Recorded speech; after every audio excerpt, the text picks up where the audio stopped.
Hello అందరికీ, మీలో ఎంతమందికి మామిడికాయ పులిహోర అంటే ఇష్టమో కామెంట్ చేయండి. చాలా సింపుల్గా చేసుకోవచ్చు.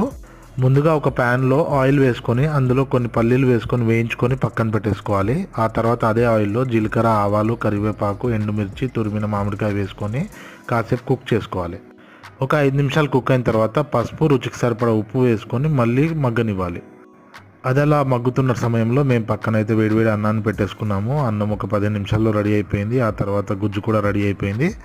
ఇంకేముందండి, ఒక పెద్ద గిన్నెలోకి వేడివేడి అన్నాన్ని, పల్లీల్ని అందులో వేసుకొని తర్వాత మామిడికాయ గుజ్జును వేసుకొని అలా బాగా కలుపుకోవాలి. మంచి రంగు వచ్చేంత వరకు కలుపుకోవాలండి. ఇంకా ఈ మామిడికాయ పులిహోరని ప్లేట్లో వేసుకొని తింటే ఉందండి సూపరో సూపర్. ఈ వీడియో కనుక మీకు నచ్చినట్లయితే లైక్ చేయండి, షేర్ చేయండి అండ్ కమెంట్ చేయండి. అలాగే నా ఛానల్ని సబ్స్క్రైబ్ చేసుకోవడం మర్చిపోకండి. సబ్స్క్రైబ్ చేసుకున్న వాళ్ళందరికీ థ్యాంక్ యూ అండి. ఉంటాను మరి, బాయ్.